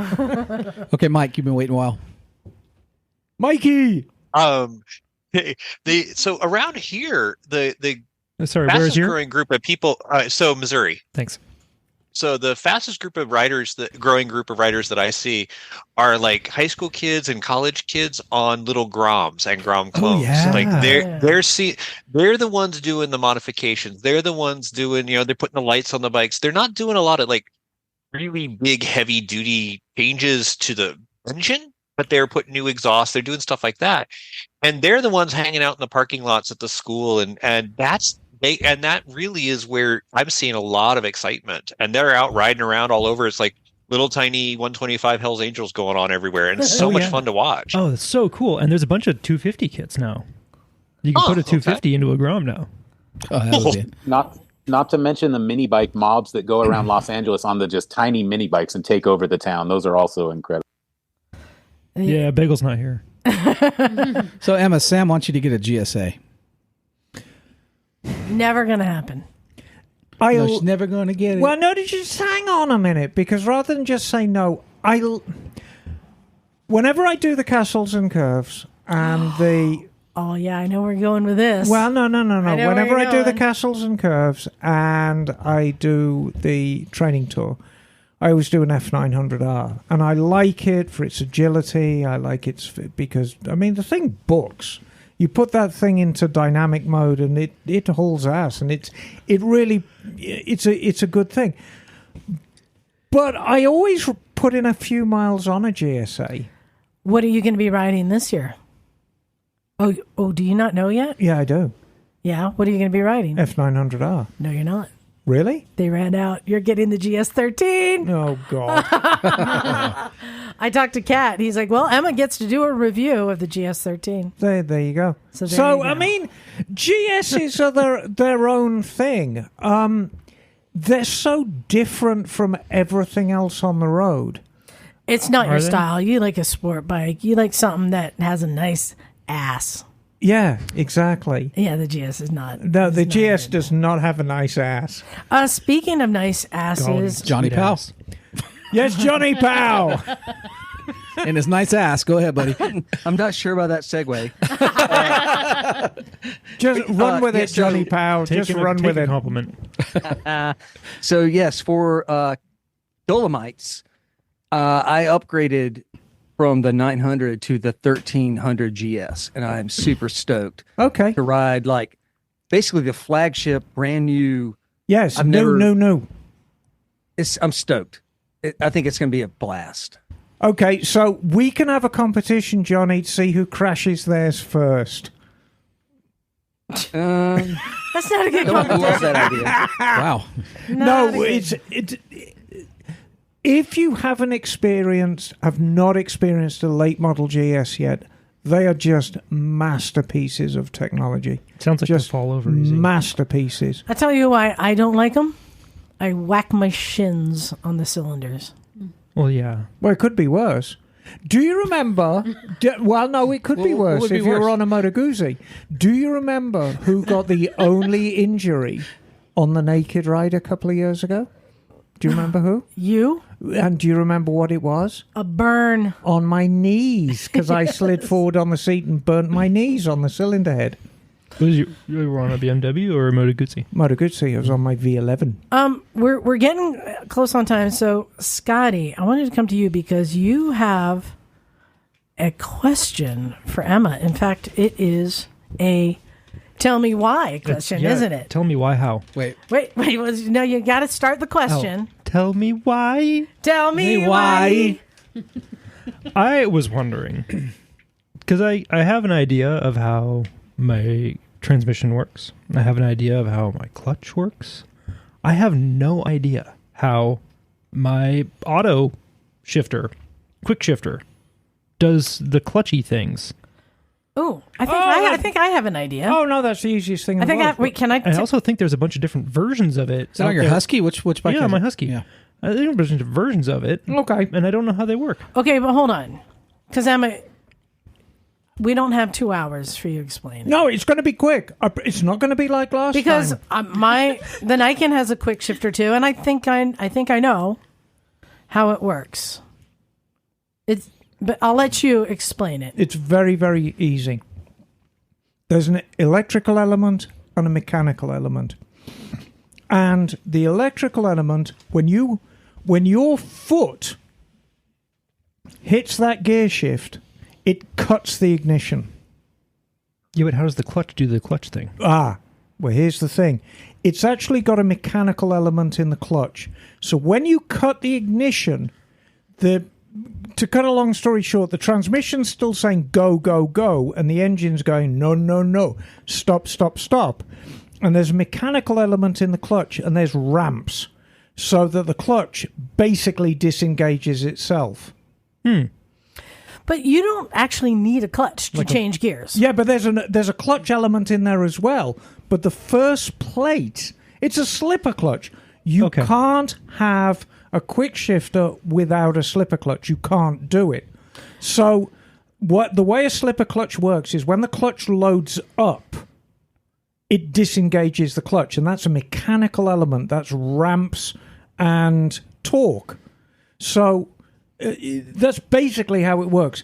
Very, very simple, overly simplified. When your foot pushes on that gear shift, it cuts the ignition. And that gives it the sort of backwards torque that it needs. And then the do backwards slipper torque clutch thing. disengages the clutch. Okay. And then you shift. And then the moment you take your foot away from it, power's back on, the clutch unloads, and bang, you're like a rabbit out of a gun. Pachoo! And that's very simply how a quick shifter works. Now, you can refine it from there. Instead of just cutting the ignition, you can cut it by a certain amount of torque based on throttle input. You can do this, you can do this. You can put different ramps in the slipper clutch, etc., etc. And you can actually do an electronic control on the clutch. But basically, the easiest way to describe it, the electrical element cuts your ignition, mechanical element disengages your clutch. That's it. Very simple. Nailed it. Thank you. All right, there You're you welcome. go. All right. Have you ever tried changing gears without using the clutch? Like on a bike that doesn't have a quick shifter? Yeah. Absolutely. Yeah, it's kind of fun. Totally. You just kind of like preload it, find the gap. Totally. Find the gap. Yeah, but it's... Generally, upshifts are okay. Downshifts, they get a little bit tricky. You've got to blip, blip, blip, blip, blip. But that was a hallmark for us back in the GS1000 days, is not using your clutch. Oh, God, I remember that first GS1000. So it came with these giant twin pipes, and they literally went in the garbage first week. And I got a Yoshimura 4-into-1. It's like a stick. And 6,000 RPM. It's really quite quiet. And then 6,000 RPM. It would just friggin' bellow. And the cams had come in. You just whoop on the back wheel. It was brilliant. So 40 years ago, how common were automatic cars versus manual? Well, demographics. In America, incredibly common. In Britain, an automatic car was a very, very unusual thing. It was an expensive upgrade. It was an expensive upgrade. When a car costs I remember in the 70s, when a car costs $7,000, Right. an extra $1,000 for automatic. Exactly. So, and even luxury cars. Everyone here knows my love of Jags.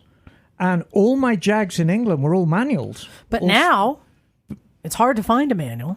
Because it's going away. Is that going away in motorcycles? I think as the improvement, because look, if anyone was to drive a muscle car with an automatic transmission versus a muscle car with a 4-speeder, you realize how much quicker the manual transmission car is. Because you've got this direct drive, and early automatic transmissions took all the power away. It's like it in motorcycling. Anybody who's had the misfortune to ride a CB750A realizes, it's kind of okay to ride, but that transmission, takes a lot of power away. Gin catching up? Yeah, the gin's catching up. Liquid lunch, darling. But that transmissions are getting good now. Dual clutch transmission, no power wastage. You've proven consistently that a DCT is faster than a manual. Can you imagine a Harley without a clutch? Well, they already had one. And it wasn't automatic? Yeah, and it was called, God, what was it called now? It wasn't a CBO or something. No. It was a different manufacturer, but it was a Harley with no clutch. And they were around, and they sold quite a few of them. Wish you could remember the name of it, but it looked like a Softail. Well, we've got just a few minutes left, so I want to throw it out to the crowd to see if anyone else has an ask me why. No, tell me why question. Anyone have a tell me why? Some burning question that you want Emma to explain, and it does not have to be about motorcycles. It can be about your love life. Yeah. It can be about children. It can Yes. be about home repair, It can be about food intake. politics, anything you want. Yeah, you can ask me how I get my hair like this, and I will be happy to tell you. Are there any? Tell me. Oh, whys. everyone's so embarrassed. Really? None. Oh, do we have we one? have one, Dave. All right, Dave. Okay, Dave. All right, I got one. I'll step out. Wait, you Okay. got to say So it first. you're- Tell me why. I got to say the question first. Yes. Oh, tell me why. Tell me why. I don't sing. So. No, that's okay, Dave. Neither do I. So, in regards to the transmission question and the slipper coach transmission, I don't Yeah. have a quick shifter. So my main bike is a newer Scout, an 18 an Indian Scout, and Yes. sometimes if I pick a gear that's too high, I will watch the digital readout on the transmission, and it'll say, I don't know. So let's say I'm doing 30 miles an hour, and I put it into sixth gear for whatever Yes. stupid reason. I can watch the digital readout on the gauge. It'll say, third, fourth, fifth, sixth. It'll actually read up. And as long as I don't let the clutch out too fast, if I stay very slow on it, I won't stall. Is it actually going through all those gears automatically, slipping between them on its own? No. Or is that just the computer being dumb? It's just the computer being dumb. And the thing is to remember, computers are dumber than we think. It's very, very easy to get, oh God, they're going to take over the world. They're not going to take over the world. Even the most powerful computer is only as good as the inputs it's given. And you've got an anomaly going there. By putting it into far too high a gear too early, you're confusing the computer. It's not going through the gears. Basically, you're slipping that clutch. And this is, it's a great way to get good mileage, but you're fooling the computer, Dave. You're in sixth gear, trust me, and you're staying in sixth gear, but you're just having to slip that clutch to get it, and your computer's going, hang on, who's this lunatic? 3, 4, 5, 6.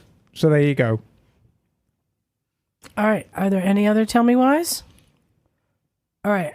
I have one. Emma, Yes, darling. tell me why. Yes. Tell me why. Scotty thinks it's a good idea to ride a 50cc on an Ironbud. Well, I mean, you can present any argument, and depending on who you ask, you can say it's the dumbest thing in the world or the greatest thing in the world. Why are we riding around on motorcycles in the cold and the rain, being very dangerous when we're not sitting in the cabin of a Rolls Royce with Bach playing and the air conditioning on? So I think it's a fine idea if it physically can be done. And if you have to do 1,000 miles in 24 hours, that means you have to average 40. How much miles an hour? Mathematicians? 45 miles an hour over 24 hours. I'm not sure that can be done. But it has And been I done. know it has been. So, But I think you'd have to pick the 50cc bike incredibly. Yeah, you missed that part of the conversation. So yeah, I know, because we're looping her back in, and I'm still stuck on this because I think it's crazy, but I want to encourage it because. No, I think it's great. What do you think though about the Ruckus? Because you have cargo capacity for extra gas. Well, you'd have to make it go quicker because the Ruckus doesn't even do 40. But like Wendy and Chris, how important is it to be able to not stop and to have extra gas and all your supplies with you? Well, you can't go more than 350 miles without gas. You still have to stop. But being efficient, the more efficient you are, the more time you've got to ride. Yeah. But I'd say the reason why it makes sense is because he can do it. Yeah. Because same reason I've ridden in a Sportster in 5 iron about rallies. Yeah. Because I can. You want to see if you can do it on a 6th. But yeah. It's not smart, but I can. But you distill down to the same mathematical equation. You have 1,000 miles to do and 24 hours to do it. So you have to do 45 miles an hour. If your bike won't do 45 miles an hour, you physically can't do it. Yeah, you missed that part of the conversation. We were talking about the next bike that we're most interested and excited for getting. Yeah. And mine was an Aprilia RS50. What's top speed on that? About 65. So it can cruise quite easily. But what's the cargo capacity on that? Barely me. Yes. And what's the tank size on that? Not big enough. Oh, yeah, I don't know that's... yeah. You're on the right track because that's a big wheel 50cc, right? Mm-hmm, yeah. So you're on the right track with that. Big wheels are great, but... Oh, yeah, it's not, like, simple. Okay. No, I mean, if I want something simple, I'd just stay at home and do jigsaw puzzle. Sam says that Liza shouldn't be a chicken and do it with Scotty. On the Amigo. There you go. Amigo. Who? I'm going to need somebody to pull me, so, you know. That could be... that could be interesting. Okay, Wendy. Wendy. You're muted. I've got to say, having done many iron butts, yes. when I did a saddle sore 1,000-mile day on a 100cc bike. On my big bikes, you go out and it's always like, how can I make up for time? There was an accident and I have to make up for lost time. And how do I make up for my gas? All of this stuff. When I'm on a 100cc bike, it's like this weird kind of zen where you're like, this is as fast as I go, man. Like this is, this is just what's happening. I'm Yeah. ready. Redline pinned for 23 hours and 59 minutes. And like, I'm in my happy place. I don't go faster. There's no such thing as making up for lost time. And it is one of my proudest saddle sores is on that 100cc bike, just for no other reason than it was ridiculous. Wendy thinks it's a I good say idea. go for it. Yeah, did anybody does anybody remember the podcast we did from the cat who rode from Canada down to Southern California on a Yamaha Twin Jet 100? Oh yeah. Yeah. He was a kid. When he was a kid, he was an interesting guy. That's why I want to do it before I turn 42. Okay. All right, Emma, we're wrapping up. I have an email for you to read. That I thought was I really know nice. this look on your face. I'm probably in trouble. No, you're not. It's a nice email. Okay, and this is from Dwayne. Yes. So, and it's thanks. Greetings, Emma, Liza, Naked Jim, Bagel, and all the other misfits. Whatever celebrations you participate in over this season, I hope they're joyous and filled with good fellowship and food. My lovely wife purchased the Ask Miss Emma level of Patreon membership for the next year as a gift to me. Isn't that cool? Which is awesome. But in order to keep it secret from me, she ended up joining through her Gmail Facebook account. No big deal, but emails will come from me, DwaynePfeiffer@gmail.com, even though blah, blah, blah. I'm so excited I could probably write a 10-page email, but I won't. We are all thankful for that, Dwayne. I'm not ready just yet to query Miss Emma, but soon. The electrical work and a heater have been installed in the garage. Good-o! Tomorrow the insulation goes in, and shortly after, the start of 2024, drywall, tape, and paint will happen. This past fall, I took a 10-week Harley repair class. I like all bikes and am particularly interested in older BMWs, but there is no general motorcycle repair class available in the Midwest. I know, that's a bit of a shocking thing, isn't it? I figure any training hanging around motor vehicle repair is going to help me develop some confidence and basic skills. I agree with that. I'm taking a suspension and steering automotive class starting in January. At any rate, the BMW I've been eyeballing for the past year at the local shop seems to have disappeared from the webpage, drat. But there are more out there, and one will be mine before next winter. And then poor Emma will become very familiar with my email address. Happy New Year, Misfits, Dwayne from Woodstock, Illinois. I'm excited for you, Dwayne. And he's doing all the right things. He's getting the environment that he wants to work on his bike in good shape first. I can't stress this enough.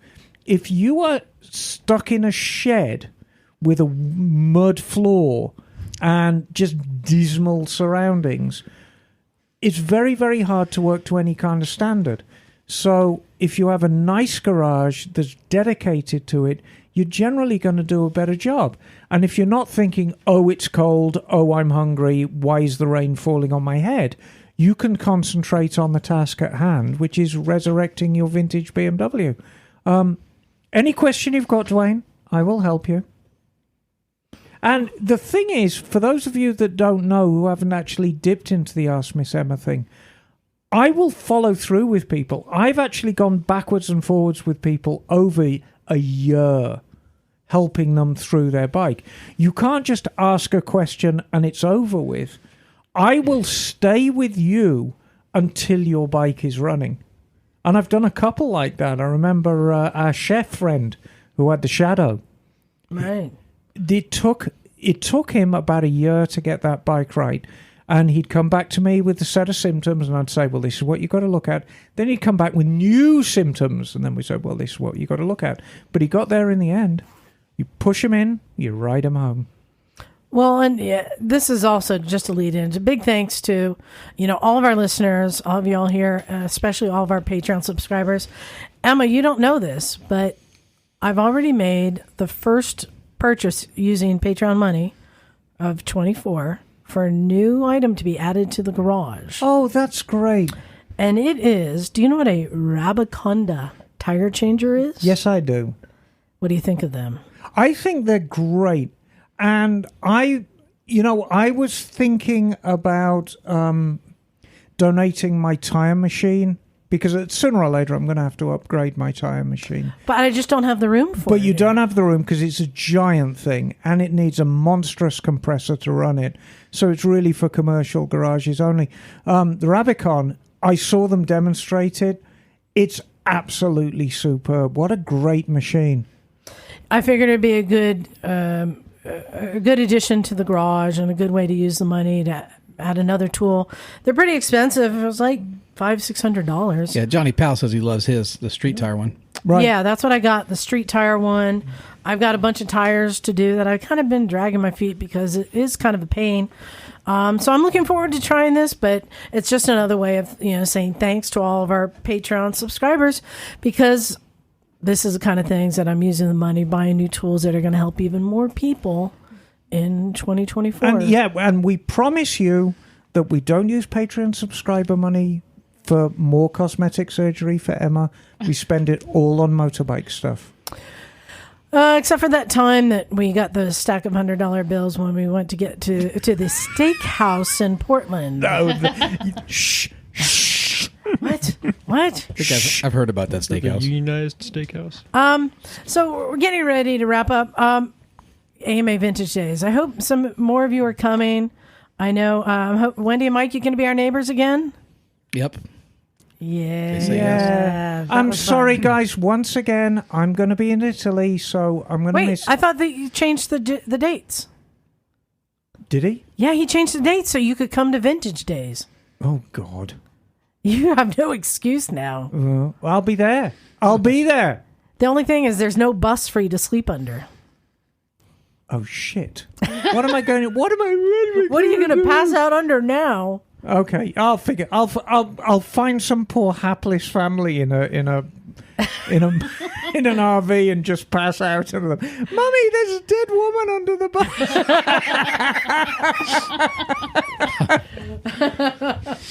Oh my word! So I want you all to get in training. Those of you that are going to Vintage Days, if any of you think you can outdrink me with a gin bottle, you'd better start practicing, because I'm going to take this pretty seriously. Yeah. Well, and hey, man, Happy New Year's to everybody. Yeah. Thanks, everyone, for joining us here. We've had a great group, and it's been 2 weeks since we've even seen each other here, so this was fun, too. Yeah, you look healthy, Liza. England obviously agreed with you. I can't eat that much food there. Yeah, the food is rich. It's bland. Really? Yeah. Yeah, but you had a good Christmas, though. I did. We had poppers and silly hats. That is crackers. Crackers. Crackers. That's it. Yeah. Well, that's the important thing. Yeah, and a roast. Yeah.